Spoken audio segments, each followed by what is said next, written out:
live meetup is going to be the 11th, February 11th. Is that correct, Chris? It's going to be on Tuesday, February 11th at 6:30 p.m. So that meetup is going to be in Suwannee. It's going to be in that brewery where we had the meetup with Pace. So just so you guys know, we are going to have the theme. It's going to be two themes on there because it's Valentine's. It's going to be speed dating your investor for probably about 15 minutes. We're going to have everyone just meet, like probably 3 investors. And then after that, we're going to have a panel. We're going to be talking a lot about co-living and the different angles of co-living and all things about co-living. So that's what we have in this live meetup. I think we already have 30 people already signed up. Chris, is that correct? Yes, and I'm putting the link right there for people to RSVP. It's gonna be really nice. Like I know Pat and I, we started with this strategy like this last fall. And we it's been amazing. We want to talk about our experience because I think our models, we use our model because we're fixing flippers. So we buy properties, we fix them, and then we split them to pad split. So, so kind of want to dive into, how we do the loans, how we kind of look at the properties. We closed on a sub-2 deal yesterday. Very excited. So, my plan is to own 10 by the end of the summer. So I should be able to get we have 3 now, 1 more under contract. So I'm a buy and hold investor and co-living because of the returns, the cash flow. And not only that, we helping people with the lack of affordability. So it's not going to go anywhere, guys. This is the eye of the hurricane. So for me, as a buy and hold, I want to own nice properties. I want to make, I see this as a hospitality. So the returns are amazing if you're doing it the right way with, doing good. You not just open up stuff and have, somebody else manage. You manage your own properties and you're making sure if you have a property management, you vet them really well. But it's been amazing. So I'm so proud and I want to share, my experience. We're also going to have Macarena. I mean, I learned everything from her. She wrote a book on co-living, like pad split. Is a nice person to get to know. And she has, about 13 pad split and, she's doing really well and very nice. She's going to be there talking about her experience, and everything else. So I'm very excited. So Wow. RSVP, so we know how many people are coming and get ready for everything. That's in about what, 1 week or 2 weeks? That's about 2 weeks, right? 2 2 weeks. weeks, yes. That's going to be our live meetup in Suwannee for that one. I'm Guys, excited. if you're not on our Facebook group, we have our Facebook group. It's the Atlanta Subject to Community Facebook group. That's where all of our communication is through our Instagram, which the Instagram is Atlanta Sub 2. So those are just some housekeeping there. Quick question for you guys. I'm not sure if you plan on going into this from the co-living standpoint, but if you would feel comfortable sharing like actual numbers on cash flow and pro forma on some of those, I would be fascinated to know that. Like actually peel back the layers and see how some of those numbers work on the higher end co-living options. And of course, only if you feel comfortable like sharing that for maybe an individual property. But personally, I would love to be able to see that and like how it actually pencils in. I think the live meetup, that we talked, we're going to kind of open all that. Okay. There's creative ways that we have done it. That's we buy creatively, we do it creatively, we do it other ways too. So I think it's we're gonna and it's an open panel. So I think we're gonna talk more about that in detail. Okay. Yeah, cool. Ask questions, guys. We want to, as usual, we don't like passive, like we want everybody to interact and and sometimes what you guys ask questions like, oh, this is a good question. I never really thought about it. So it's like we all learn, right? So for sure. But I know the underwriting, depending on how you purchased, right, is going to change pretty significantly based on the cash flow.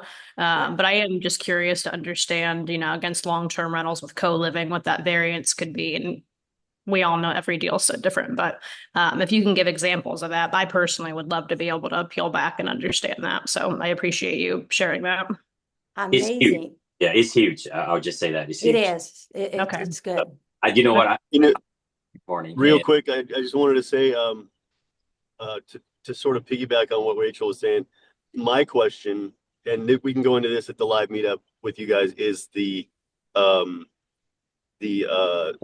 geography of it, of your this pad split idea, this multi-living thing. you can't put these anywhere. So I'm curious to see how you guys are making out in your locations and how you're picking those locations. So that's something I want to ask you guys about. We will, but I just want to say, and I always have to repeat this, guys. We are a creative group, right?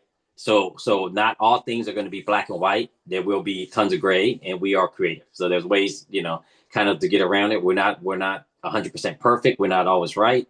But if we get creative, we can stay in the gray. We're going to be, we're going to pivot and we're going to move. So, but we will go into that a little bit more. But I think like there's HOA, right? There's the condominium that if you see HOA properties, even if it's $50 a year, I would not buy there.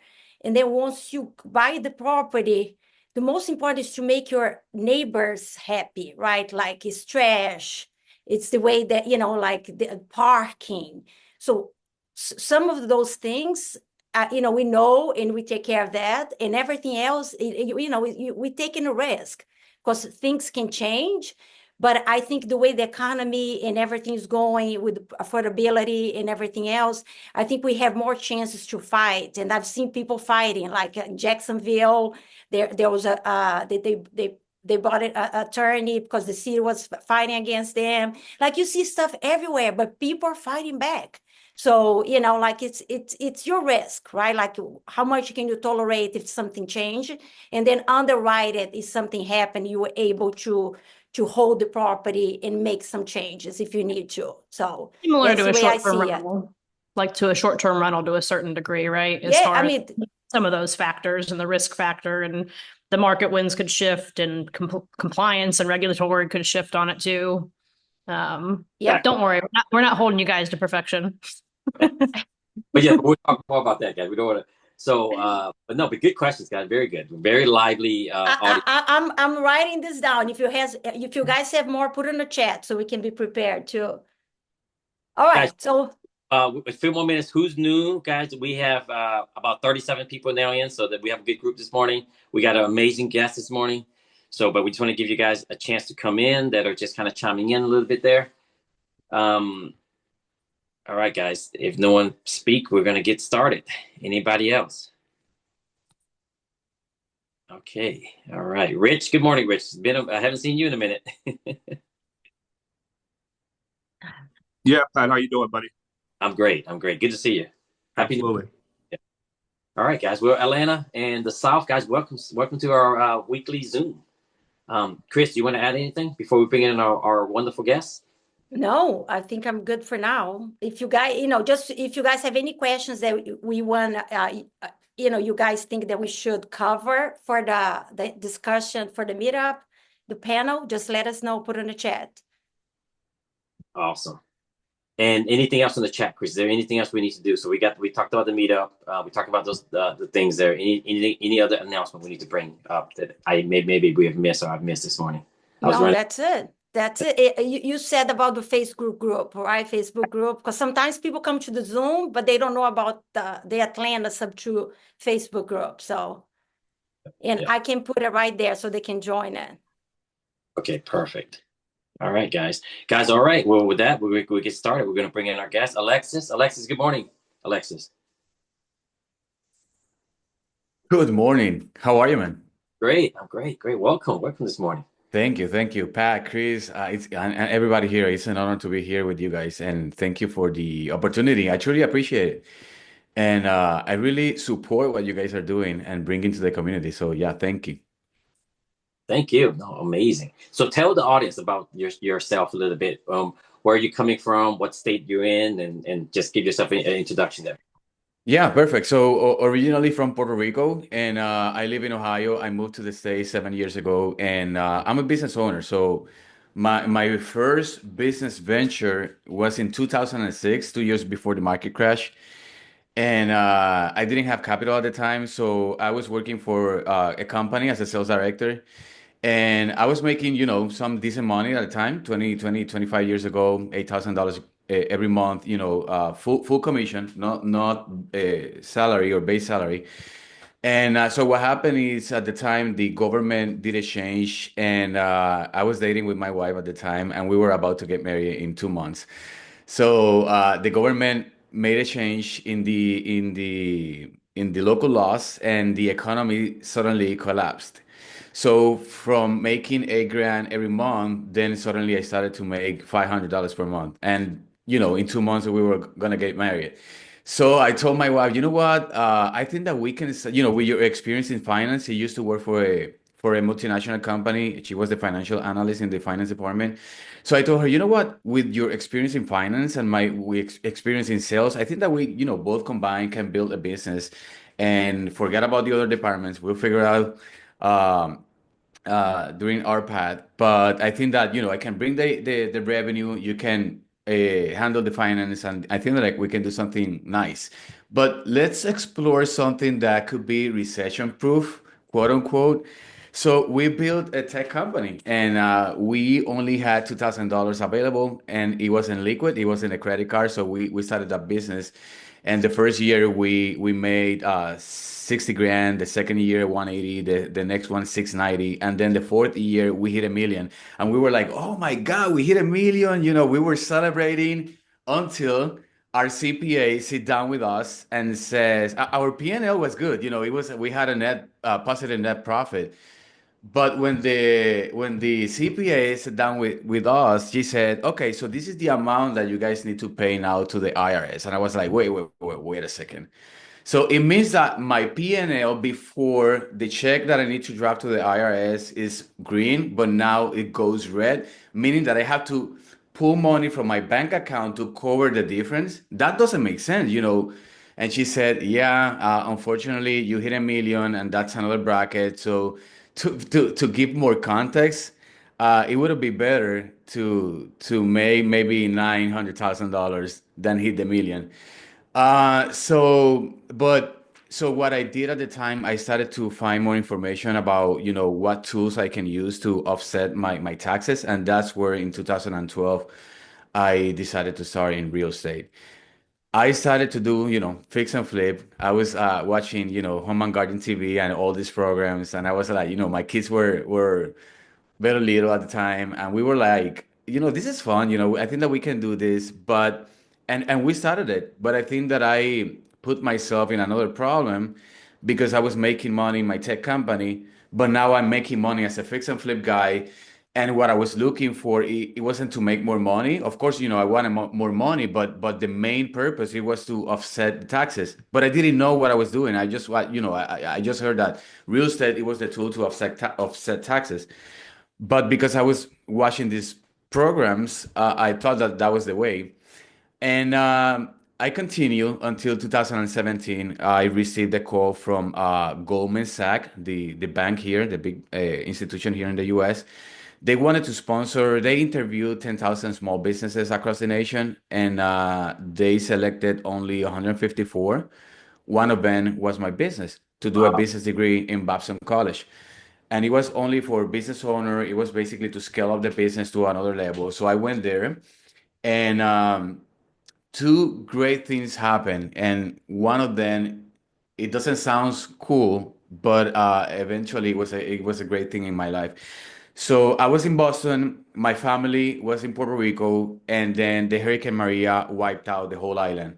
I lost communication with them. I couldn't get access to my savings account, credit card, anything. So basically, I was by myself in Boston, and I couldn't get back for maybe 2 months. So a friend of mine, when I bought my first property, it was a duplex in Toledo that I regret to sell, and that's part of the story. I'm gonna give more context later.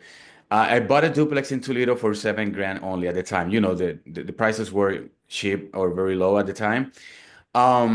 So I bought it, and the realtor that helped me to find this opportunity, we became friends. So when the hurricane hit the island and I got in Boston by myself, she reached me out asking me, what I'm gonna do or how we were doing. So I told her, I'm in Boston, my family is in Puerto Rico, I can go back to the island. The airport collapsed, everything collapsed. So she said, okay, let's do something. If you can or if you want, change your flight. We can take care of you in the meantime. So I did. It was my only option. So I went to Toledo, and I stayed with them, and a month later, my wife finally called me that she was struggling to find food, trying to find gas, basic stuff. So we immediately tried to get them out of the island, which we did. And from that moment on, we started to receive. At that time, I didn't have access to my savings account, credit card, nothing. I was like literally by myself. And they knew it, and they started. People started to giving us like gift cards, clothes, and basic stuff. So at the end, we decided to stay here. We felt adopted by the city. We never planned to move to Toledo, but we decided to stay here. We loved it, and 5 months later, I collected my insurance because we lost everything in 24 hours in Puerto Rico. So when I collected my insurance, the first thing that I told my wife is, you know what? We built this business. We've been in for maybe 12 years at the time, and we were doing very well. We had a very comfortable life, financially speaking. And then we lost everything in 24 hours. So I told my wife, you know what? We can't have all the eggs in the same basket. And even though that I was doing real estate, I was fixing and flipping properties, which I was making more money, but we didn't have like I didn't feel that my sources of income were diversified. So that's when I buy my first rental, and it was a single family home. Then I started to buy more rentals, single family homes here and there, duplexes, fourplexes, and I started to grow my small portfolio until I joined Sub 2 in 2022. And I was doing this part-time. I was working like full-time in my tech company, but I was pouring money out of the business to invest in real estate. So in 2022, I was following at the time Jerry Norton. And I was about to join Jerry's mastermind. And then suddenly I watched an interview that he did with Pace. And they were talking about creative finance. And I was like, wow, what's that? I didn't hear about creative finance before. So what's that? Who is this dude? And I started to follow Pace. I remember that I think that it was June, July 2022. And then in August, I decided to join Sub 2. He caught my attention about, creative finance and the way, he articulated things. So I Uh, joined Sub 2. can I ask you? Can I just break in a little bit? Yeah, yeah, go ahead. Go So ahead. you take a leap of faith and you decided to open your small business, right? So that's something that is very relatable to us, to me, that that we've had and run our small business for the past 20 years. That's something that takes a lot of guts, right? And what I hear in your story is that you have been pivoting, right? Things happen. The hurricane happened. You from Puerto Rico, you living here. You thought about moving back, and then you decided to stay. But at the same time, what I also hear is that you have also, uh, what do you call it? In from as a W-2, you were searching for something. Like you were always taking the next step, taking the next level, right? So as a W-2, you decide, oh, I think we can do, better, or we need to move into the small business ownership, the entrepreneur side. And then as an entrepreneur, you're like, okay, what can I do next? I need to do a tax, write-off. And then you started looking at real estate. Then you're looking at different angles of real estate. Like, tell us your thoughts about that. Tell people who, need to jump in or who has been thinking about it. Like what's going on in your mind? What has helped you? Because we have, people here in our audience. Now we have 44 people, which is a good group today. Tell them, like, what was it in terms of a mindset that helped you, that can maybe be helpful for them? Someone that is, a few steps behind you that's thinking about the same thing. Someone that is afraid right now in the time we're in now to say, hey, I think this year is going to be good. We don't know what's going to happen with the economy, with the presidency, whatever, blah, blah, blah. But I want to move towards real estate. Like, what, because I know that everyone has this in their mind, right? And you have done it, and you have pivoted, and you have moved, which I think is amazing. So what was going through your mind? Like, what was that mindset? Yeah, I think two things. One of the things is that when I was a sales director, because I was full commission it was the only way to make money at the time. Without knowing it, I think that I developed the muscle to pivot anytime that I feel uncomfortable with my results. When you're in sales, especially if you're commission based, you have to make things happen no matter what. At the end, if you don't make the numbers, the company's going to fire you. And that's one thing. And but the other thing, I didn't know what I was doing at the time in terms of developing the muscle of pivoting. And right now for me, it's very easy. Anytime that a challenge comes to me, it's very easy for me to develop to different ways to make things happen. And but let me tell you something. The hurricane experience was very scary. I jumped a lot of stories because I don't want to keep too much time on that. But it was scary. Just to give you an idea.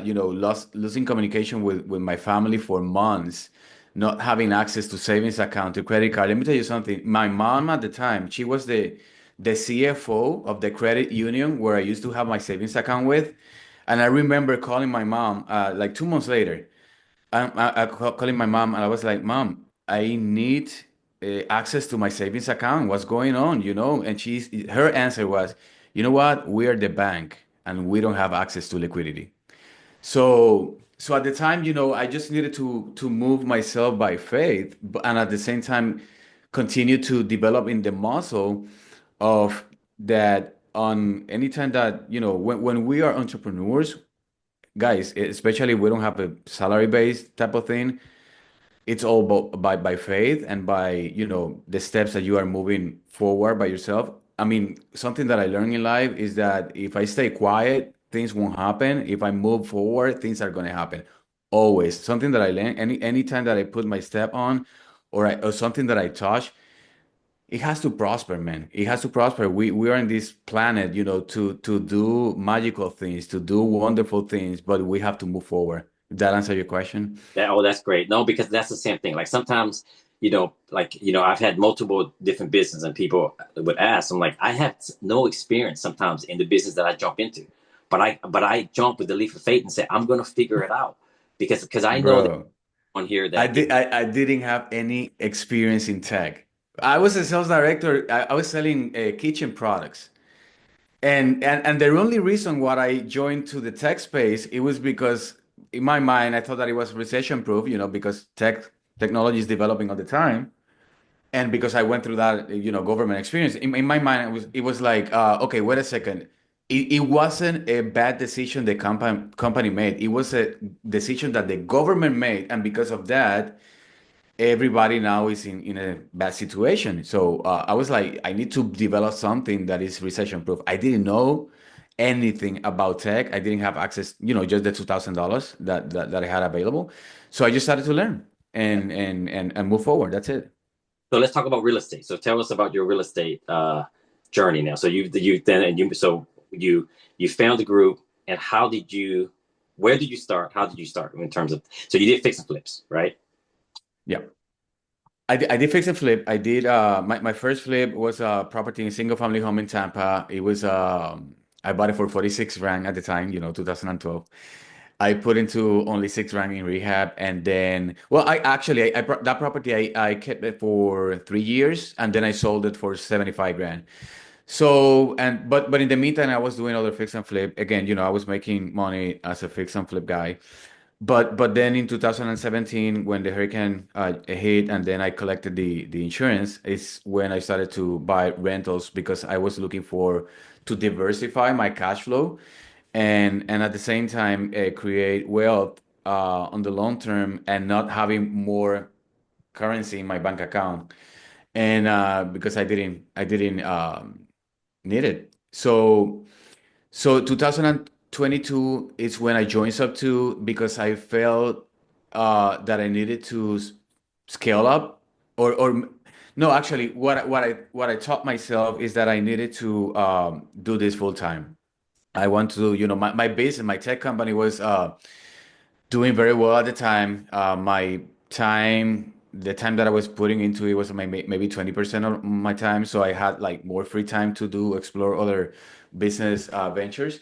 And that's why I joined Sub2 in August. In September, Pace announced that he was going to this multifamily event in Dallas. He was going to speak at the event was from Brad Sumrock, and he gave away, a lot of free tickets to the community. So I went to this event, man, and when they were it was my first experience in multifamily.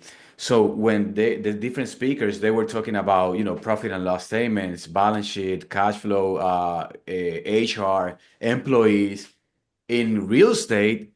I was like, wait a second, I didn't know that multifamily, it was a business. And because most people see business, multifamily as another real estate venture, and yes, we're buying another property, but essentially the way that I see it, we're buying a business that the product is each unit that we're renting out, and that product is bringing revenue. But essentially, that the valuation comes from the net operating income and so on. So when I got that information, amazed me because I was like, okay, wait a second. I'm passionate about businesses, but about in real estate as well. So multifamily is a combination of both. And I immediately started to hustle and calling people and making my way up until I joined my first syndication group. And then we bought our first, well, the group had experience, but in my case, it was my first syndication. We bought property in Atlanta, actually, 170 Ah, unit. nice. Yeah, So yeah, you're the LP. You're the LP. You just put the I, money. You're not the I I'm GP. a co-GP in that deal, but I put money also as an Oh, LP. nice, nice. So I helped them to raise capital on that deal. We bought Where it in for Atlanta? Where in Atlanta? the address. The property No, but address is what? the City. Harmony Plaza is the property address. I have to Google it to be honest. I went to the property actually with Edgar Vargas a couple of months ago, and we recorded some content there. But you can Google it. The Harmony Plaza is the property name.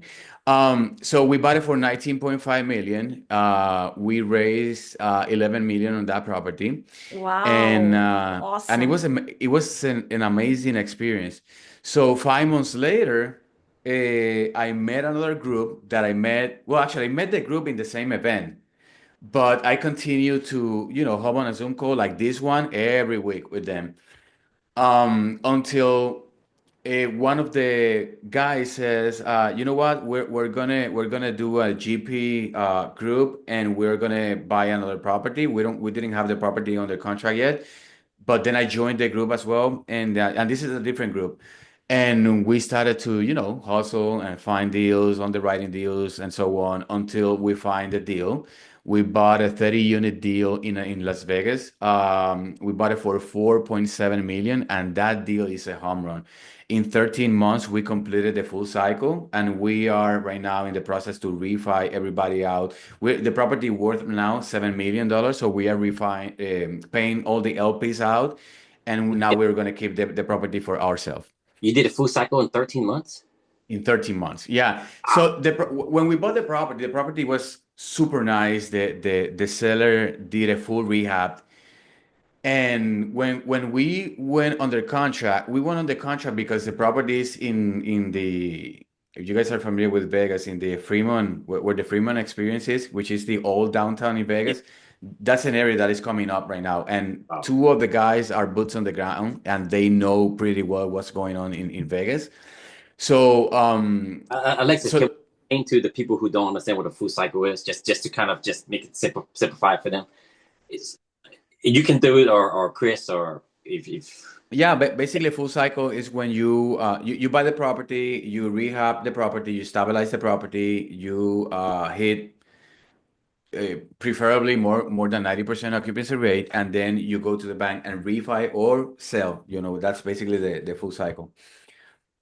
So we bought it. Oh, okay. So when we bought it, the seller did a full rehab. So you know that usually we usually know, usually when you buy multifamily, what you're looking for is to increase the rent, right? And most of the time, the way that you increase the rent, if you can provide a better product for the tenants, right? So because the seller did a full rehab, that wasn't our strategy. I mean, we still needed to improve the rent, but the regular way usually is to rehab the unit, and the units were totally rehabbed. Which is a value add, right? So you have a property that's what we call a value add. So A like, value add, yeah, yeah. But in this case, it was rehabbed. So we were looking to other ways to improve the rent. So what we did is, because the property is in a great area, now right now it's in a great momentum. The Fremont, or the old downtown Vegas, is coming up. There's a lot of hedge funds buying big buildings in the area. So we were, you know what? Let's do something. What if we convert all the units from long-term rental to mid-term rental? And that was our strategy. The average rent in the area was maybe between 1,800 to 2,000 as a long-term rental. So when we increase the rent as a midterm rental, each unit now is rented out between 2,700 to $3,000, and that was our strategy. And that's why we were able to complete the full cycle in 13 months, because we didn't to have to do any rehab. The only rehab that we did is to replace the main sign that it was in front of the building and paint the exterior building. That's it. That was our rehab cost.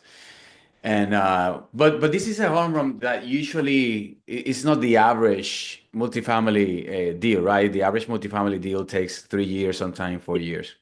wow. Now, how'd you guys find that, guys? Oh, but before I answer, guys, just guys, so in multifamily, I know he's talking about multifamily, guys. For those of you who don't understand multifamily, it's like you find the property and then you raise capital, right? You raise capital. You have people that are either more experienced than you, or it's a team. It's a team sport.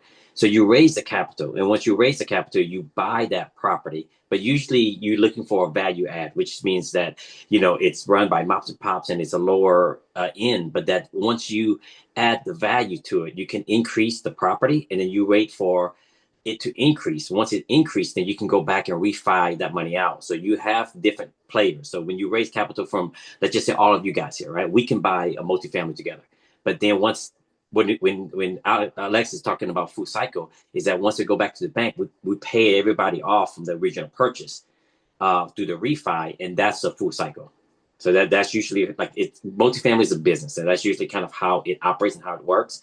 And then you would need multiple players. You need operators. You need property management. You need asset management and things like that you need to put together. So if you guys have any questions, please put it on the side or anything. But and then just explain a little bit the way the large multifamilies are evaluated, because they're considered business. So the way that the properties, single family properties, we have the comps. So whatever the comps from ever sold in the area, that's going to be your comp, right? For multifamily, is whatever income, because it's a business, is bringing in. Like, for example, Alexis went in there and made, even though he didn't value, he didn't rehab, he bought already rehab it, but he went with the property management and changed it to middle term, and the rents went up. So when he goes back to the bank is going to value that property with the new number, with the new rental, right? Alexis, did you have any problem because it was a middle term instead of a long term? No, we didn't have any problem. However, let me tell you a story that happened with that one. The property is a home run now, but in the beginning we were going through a big challenge. So It's always the that property, way. 4.7 million was the acquisition, right? So we were doing an assumable loan at 4%. So we needed to put at the table 2.4. So we decided to raise 2.8 to have $400,000 in the savings account as a reserve. So when we put the property on the contract, that was in December 2023. So we were supposed to close in February 2024. So we needed to raise 2.8, right? So just one guy funded $1 million with one check, right? And then we did a 5 or 6B. I'm sorry, a 506B. So a lot of small people, small guys, they put 50 grand here, 100 grand there. So in 1 month, we raised 2.2 million, and we were like, oh my God, we're about, to have all the funds in the account. So we're ready to close. And the guy that put the $1 million in, he suddenly called us and he said that he need to pull the money out of the bank account. And wow, we were like, oh my God, what we're gonna do now? So we're about to close in a month. So the next month hit, and we had maybe 1.2, 1.5 in the bank account. So we weren't ready to close. So we needed to call the seller to request an extension, and he was like very upset. But at the end, he said, "I'll do it, but I'm going to charge you a $75,000 fee." So we ended up paying the $70,000 Wow. fee, Ah, and from that moment on, we continue. Like in and he gave us 2 months, two extra months.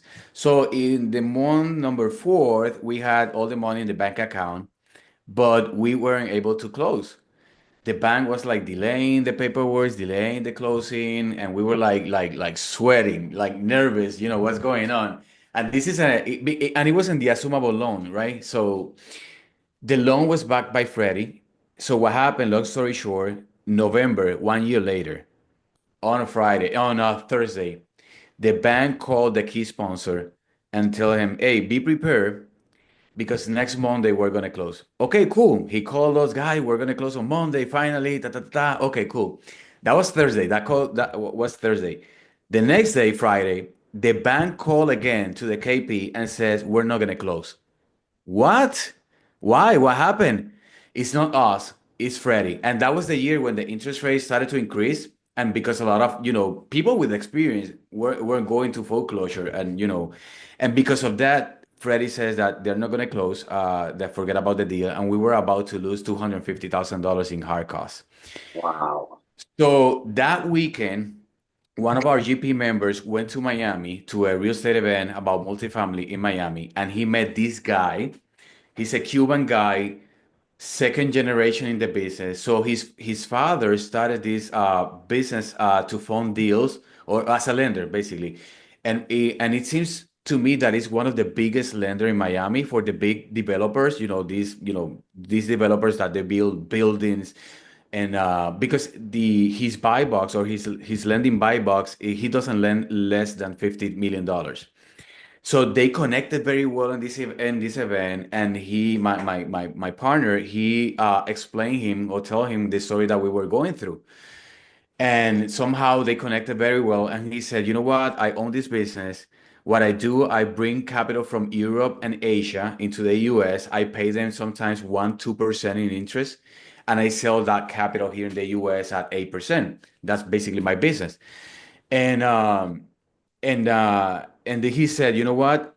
I'll do something for you guys. I'll give you a loan, but this is kind of like a favor because he doesn't lend less than 50 million, and we needed like 4.7. We needed like 2 point something, $3 million, something like that."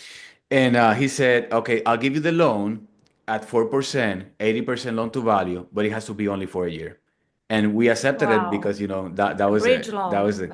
Yeah, yeah. So that was the scary story, but the good one is that we completed the full cycle, and now we are refining him out and get a regular loan with the bank. Awesome. Awesome. But And then I oh, just sorry. have a question because you're talking about loans and you said assumable, right? Yeah. So what does assumable means for multifamily? It's not a sub two. You guys have to go through the whole thing and right? That was another learning experience. Yes. Because what I thought, and actually everybody think, is that Me you go too. through the whole process, but it's going to be an easy process. It took us months, and at the end, the seller stayed in the hook as well. And we didn't know that. And when we completed it, this is the thing. I was the only guy in sub two in that GP group, and I was the only guy knowing about creative finance. And I explained them about subject two and all those things, So, but they didn't get it. They didn't accept it. At the end, we ended up doing the assumable loan, but so what because I is went through the experience. yeah, what is the assumable loan? So you're gonna get his loan, but it's not gonna be subject to his loan. You guys are gonna have to Correct. come and but you get the same rate. What does Yeah. assumable So an assumable loan, let's say break that it down? someone takes a loan 3 years ago, 4 years ago. In this case, it was at 4%, right? And now he wants to sell the property. So what happened is if we will get a new loan at 7%, the property won't cash flow. And sellers knows that, especially in multifamily. It's very common. In assumable loan in multifamily is a very common term. Yes. Especially nowadays, with the interest rate. So they knew that, and so we pitched these assumable loan to the broker, and the broker pitched the seller, and he accepted it. So basically, assumable loan is that let's keep the current terms on that loan, but now we have to go through the loan process. We have to apply for it. The bank is going to approve us like any other loan, like a new loan, right? But the difference is we are going to inherit the terms that the seller had, and basically that's an assumable loan. Compared with sub two, actually, when I went through this experience, and then on a Zoom call with Pace, he was explaining something that happened similar to him about the difference between a assumable loan and a sub two loan. Guys, sub two loan, it's by far the best strategy because most of the time, the reason why the seller doesn't want to do a subject to deal is because he think that he's gonna get out of the loan, which is not the truth. The reality is that he needs to stay on the hook with the loan. So basically, he's a co-signer on the loan, and that's a good thing to know because when we're pitching the seller subject to, and he said, "No, I'll do an assumable loan, but I'm not a subject to." Most of the time, in their mind, they are thinking that okay, now we have to apply for that loan and he's gonna get out of the loan, but that's not the case. He stayed on the loan. Yes. So basically, that's the difference between subject to and assumable loan. Awesome. Wow. Uh, Just Alexis, I want to ask you a question because for those of us out there that everyone wants to get to the multifamily, right? That's the shiny object syndrome, right? That's the end game that everyone wants to get to. You went in and you went through fix and flip. You went through the process, right? What in your crazy mind did you? How did you I do it? love it. I love it. Because everybody wants to be there, but you went in and you just started doing it, step by step. Like that's all I hear, and you keep moving. That is an amazing. I know I saw someone post on there consistency, right? Do you guys have any questions for Alexis? Because I think, but I want to hear in your mind like that process. Oops. I think that I lost you, Pat. Yeah, you're breaking up a little bit, Pat. You're breaking up. Yeah, sorry, there. I didn't hear your final question. Okay. Yeah. No. I said you're in your mindset because you started, you made your decision, and then you went to a meetup, and then you met somebody, and then you met another GP, then you met a team, and then like it's just like it's like the chain ball. But at the same time, someone had put it on the post there, like the risk, guys, the risk and reward, right? The risk of losing $200,000 of not only someone else's money and a part of your money, but it's just mind blowing the stuff that you have to go through. But you have to go through that to get to this, right? So just from a mindset standpoint, guys, what do you guys think so far about his story? Guys, if you guys please put it out there on the chat, and if you guys have any question, but I want to know from taking those steps because we can dream about it. We can be here 5 years later. You did it, and you just took step after step after step. So I want to know what was going through your mind in your process because it's a great story. It's a great story. So yes. So I had a lot of stress. But at the same time, it was a learning process, and I knew that I needed to go through it in order to make myself stronger, let's say, and go through the experience. And now that you mentioned that, you know what, something that I learned, and a lot of people think about this, a lot of people, in people's mindset, when they see multifamily or these large assets, they think that, oh my God, this is a big deal. I'm gonna make a lot of money. And that's not necessarily, I mean, you make a lot of money, but not in the short term. So usually multifamily, you make money on the long term. Yeah. So I didn't know that until I understood and I learned the underwriting process and then, went through the experience. So I understood that multifamily is a great way to offset taxes and create wealth on the long term. But okay, cool. I have this. I'm part of these two syndications, and I'm creating wealth on the long term. But I need money now, and I love cash flow, and I need money now. And again, I started to hustle. Right. I started to lending money out in sub two. I stopped lending money. Then I sponsored a couple of loans out there as well. I stopped doing that. And I was trying to find my way up, right? And then I bought a small asset I did a JV. We bought a unit in Lafayette, Louisiana. It's a subtle deal. We bought it only with 10 grand, 5% interest rate. And but I was like trying to find an answer maybe to my question. And my question was, how can I generate cash flow now? Not necessarily with long-term rental, because usually long-term rentals doesn't provide a lot of cash flow, right? Yeah. So and that's when I started to do pad split. I bought my first pad split in Atlanta, actually, 10 rooms last year. I love Atlanta. I love Atlanta. And that property I bought it from another operator. He was mismanaging the property. When I bought the property, out of the 10 rooms, the property had only 5 tenants. So in 2 months, I stabilized the property. We hit 90% occupancy rate in 2 months. And Wow. since then, that property is cash flowing like a cash cow. I love it. The property is amazing. The deal is amazing. I love Pass Split, and I'm ready to move on for the next So, so, deal. so how did you get into that property? Did you pay That, that's cash a that's a good question. or That's a good yeah? question. Let me tell you something. Give us the So numbers. I never was looking into Atlanta. I was looking into Florida and Texas. I'll tell you why. I was looking creative finance only. I wanted, my buy box was 5% interest rate or lower, small down payment, and I was getting a lot of deals. So this is what happened. I was like literally underwriting deals for 6 months. I would say maybe a deal per day, and none of the deals pencil out. And I was like, oh my God, but everybody's talking out there that, possibly is a good strategy for cash flow, but I couldn't make it happen in Florida and Texas until I found this guy that he had, I think, that 15 passport in Jacksonville. And he told me, Alexi, you should be looking into Atlanta. Why? I didn't know that, passport in Atlanta was a thing. So he told me, go to Atlanta, connect with this person. And I connected with that person. And the first deal that he brings to me, the numbers were the numbers that I was looking for. And See. and the numbers, I'm going to answer your question now, but I couldn't get a traditional loan. I mean, I get a loan, a DSCR loan, but it was a 9.99 interest rate because probably you guys know that not all the lenders out there are lending in Passly, right? So I found this Yes. lender. He said, I'll give you 75% loan to value, 9.99, and I didn't care because the cash flow was crazy still. But what I learned is this. Texas and Florida, you have a crazy PITI.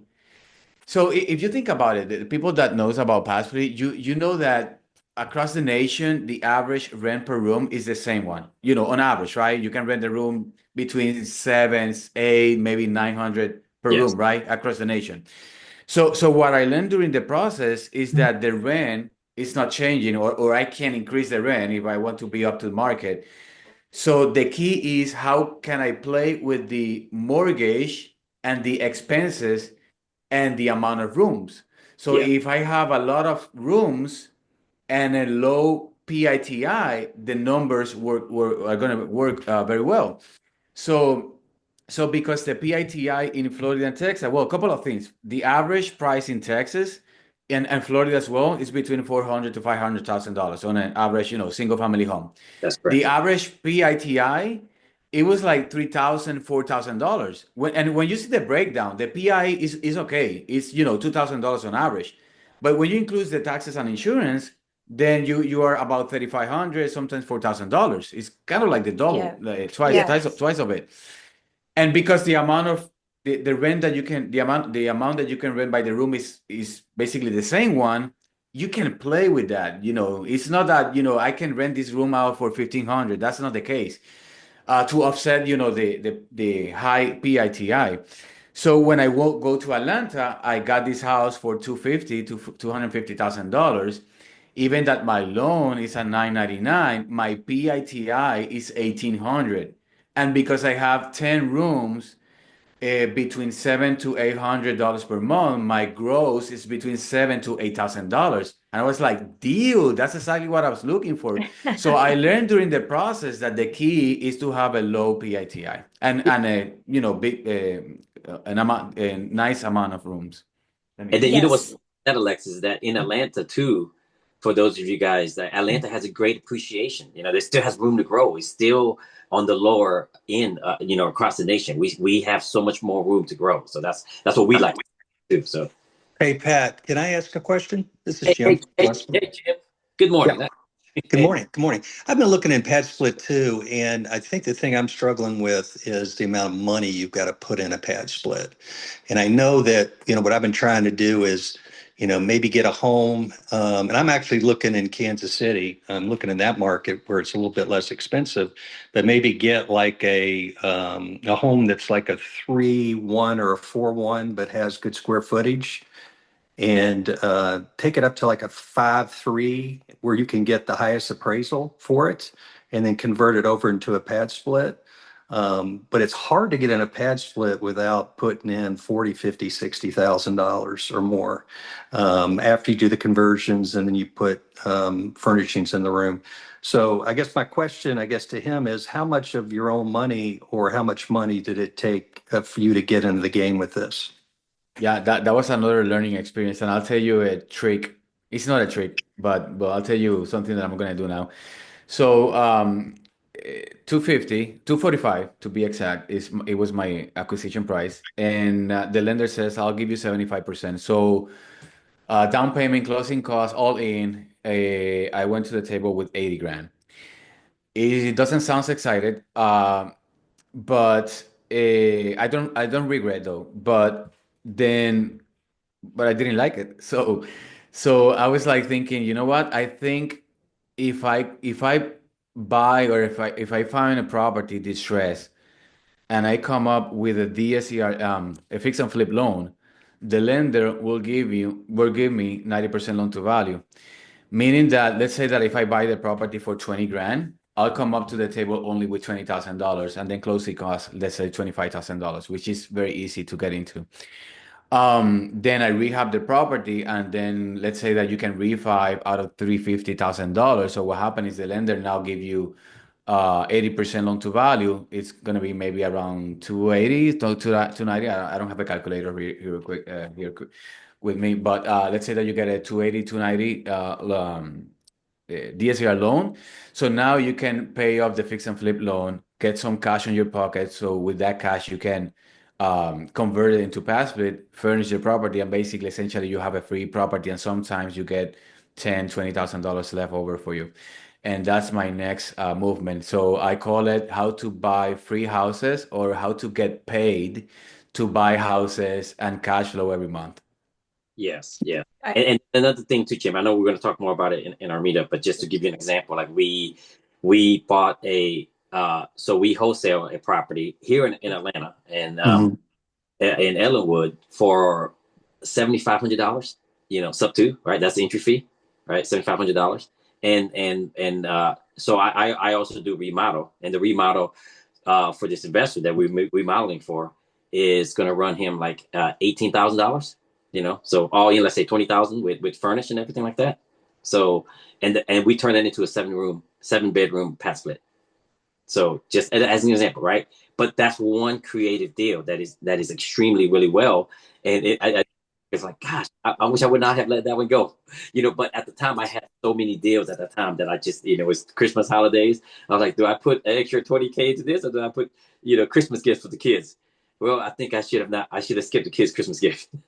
Yeah. But I'm joking. But I'm just giving you an example that there's creative deals out there that you can get in at a much lower, entry fee. Like it's not always going to be that high, because that's what we do. Creative, it's sub two. That's what we do. But my favorite strategy is to fix to split, because you get a DSCR, you get your money back to put into the furniture. That's what we've been doing. That's the best. I mean, we do sub twos, but it's just like you gotta have to come up with 20,000, 30,000 to rehab walls. Put walls up, and and so that takes a little bit longer for you to see your money back or pay your PML back. So I'll put about 90 days to stabilize the property, get all the rooms rent out, and then a year for everything for you able to pay. That's how I underwrite my deals when I bring PMLs. But for You know what, Chris? fix to split, It's sweet, guys. Like if you know what you're doing as far as rehabbing, so you keep your budgeting and time and have a good GC, you know, that's a wonderful strategy. If I could kind of add to that, I'm so glad we're going to be spending time on this in the meetup because Oh, I yeah. love the pad split model, but I think you really do have to do it right. So I almost pulled the trigger on a 5-5 in Kansas City.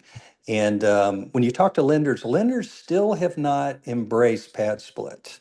So they're still going to appraise it. And the DSCRs are going to appraise it as a long-term rental. They're not going to take into account, however much money cash flow you can make. Yeah. So, there's a couple of different ways to think about it. So even if and it's just hard to get into a pad split without putting in $50,000 or $60,000. However, if you buy a single family home, and you're putting in 20%, then even if you can get two homes for the $60,000 or $70,000, you're still probably only getting $600 cash flow a month. It's so hard to cash flow a single family home. So if you put 60 or 70 into a pad split and you're getting a couple $1,000s, and I think his point is great about getting the PITI, getting it low or coming in sub 2, then the cash on cash return is really, really good for that. So you definitely, I'm just trying to figure out how to get in for less than 60 or $70,000. And the other thing that I'll mention is Pad Split has now set up their model. So, if you have tenants that are coming in and out, Pad Split's going to make a lot of money off of that. I'm not a big fan of Pad Splits. They're committed to you as a host to get people in there for the long term, but at the same time, they've set it up to where if people jump across the street or move around, that's when they make the most money. So I'm not a super fan of that Yeah, mindset. but can I just tell you something? Yeah. And like guys, I think Pad Split is a marketplace. I think we still use all the formal market out there to put our properties. But Pad Split does that because they wanna like I know if somebody moves to my property, they're not gonna want to move out because Why is that? it's good property management. I don't rely on Pad Split to screen my people. We screen our own guests, so they know. Like, there's all certain things that we do, and then when we come in, it's not only gonna be a bed put together. There's some places that looks like a dorm, like there's nothing. Yeah. I'm all about creating, like small touches. That's not gonna, but yeah, not only that, but have things like I can put a blender there, I can put an air fryer there, I can put a coffee machine for them. Do you see what I mean? But like we do cleaning every. No, let me just finish my No, thing because yeah, sure. I Yep. know Pad Split. I know they're not perfect. I'm not here to, like I'm not making any money. I don't have their stocks but I think once you get somebody on your property, what they are trying to avoid is have hosts coming in and just open up and being slum lords. Yeah. They don't want that to happen. So yes, it costs. I hate it too, but at the same time, it makes me work harder to retain the nice residents. Yeah. So they don't This is move. what I'll add to that. And I think you're absolutely right that you want to differentiate yourself. But here's the thing, guys. Pad Split is a great model. It's hard to cash flow. But if you're in a market where it is saturated, then because these people that come in, that they have to stay, what, 31 days. So they could go right across the street if it's $10 less expensive. And when it gets saturated, you need to have some differentiators. For me, I'm really only interested in a pad split if I can get a lot of bathrooms with the bedrooms. Because the closer, and think about yourself if you were going into a pad split, the closer we create an experience that's like a hotel, the more people are going to enjoy it and want to stay. Now, it's a lot more expensive for us because this one I was going to buy in Kansas City was going to be a 5-5. And I love that because if you have your own bathroom, then you're going to have less issues, less concerns. You're not going to be jumping across the street. But what I don't like about Pad Split is they want you to get in whatever the configuration is. And if people are having to wait to use a couple, one bathroom and 3 rooms, and they can go from a 3-1 to a Let me 2-1 just going tell across you, the streets. because I've been talking to pet split a lot, and I know a lot of investors that has pet split. They do not dictate what you should do. The only thing they say is like no more than 4 bedrooms, 1 shared bathroom. Anything, if you want to do one bathroom, like have 1 bathroom in each bedroom, they just want to make sure there's space. They don't dictate anything unless you're not taking care of your residents. Like there's some things that they use, but they're not. Well, of course, because they want hosts to come in and buy pad splits. But the reality is, if you have a lot of people that are coming and going, you're not going to have a good experience as a host, and you're going to be paying pad split a lot of money. So I Yeah. think to your original point, you want to differentiate yourself. And you want to think about this, guys, because when it gets saturated out there, and Atlanta's certain zip codes are, then you could have an issue with people jumping around a whole lot, and it's not going to be a great experience for you. Yes, yes. Yes. Let me add something, because based on my experience, PassSplit, they're charging me right now 8%, which is the new model, and then the extra fees. 10 days, yeah. Yeah, so right now my average percentage is 12%, including those fees out of the gross. So something that is in my mind is that I know that it's not the best thing for us, but I'll pay all day long. Why? Yeah. Because the way that I see it is imagine, okay, I'm gonna buy this house, I'm gonna put it, I'm gonna do it as a short-term rental, but I won't list the property in Airbnb, for example. I'll do all the things by myself. It's gonna be crazy, I'll need to hire people, I'll need to do advertising, create my own website or landing page all day long. I'll put the property in Airbnb and pay the fee. So that's the way that I see it, Passplit. I know that it's not sexy, but I don't care to pay that 12% on average that I'm paying right now, between the 8% and the 4% average fee on with the turnover, because in my mind they're taking care of everything, and I also have a property management company. So between the two of them, I'm paying on average 22% on the management side. Again, I don't mind. To be honest, I'm 100% hands-free. Something that happened the other day at 2 in the morning, I felt my phone like ringing and beeping, like ding, ding, ding, ding, ding, ding, ding, ding, ding. So I woke up and I was like, what happened? So when I got into the platform, a lot of tenants posting pictures and complaining about one guy. He took out off the door, the main building door, and he threw it away. And I was like, oh my God, this guy is crazy. I called the property management company and they said, don't worry, I sent someone else out there already. So the point to bring this up is, this Passplay is running by itself. I don't have to touch it, and I don't mind to pay the 22%, which is the 12% on the Passplay and 9% on the property management company. Yes, that is Yeah. the guy. It's not for everybody. But guys, just for time's sake, I just want to just kind of hone it in, just because we were kind of at the end of the time frame. But do you guys have any questions for Alexis, guys? And please thank Alexis for coming in. I think it was amazing a Zoom that we had this morning. Do you guys have any questions for him before we end the Zoom shortly here? No, so it was so short. I'm like, oh, it's 10 o'clock already. I know, because we have another appointment that we have to go to. Yeah, it's amazing. Alexis, Anybody has any question or thing, any observation or anything? I got the question for you, Alexis. Fearless. You're fearless. You keep going from one to another. So tell us, in my mind, I that's amazing. Like, I think that's an amazing trait to have, right? To keep doing it and not to sit on the side and to contemplate and try to figure it out. Tell me that. For me, my question would be, like, I hear consistency and I hear fearless. Like, you just jump in and you do it. Yeah. So again, I think that because of all the experience that I went through, the hurricane, then in 2020, well, actually in 2020, I still had the business in Puerto Rico, and a lot of earthquake happened, and then 3 months later, COVID hit. I think that the experiences that we're going through makes us stronger, and I think that the worst thing that we can do is to don't anything. So we have to, to just move forward and pivot and find other ways to make it happen. At the end, I know that I'm going to be successful if I continue moving forward.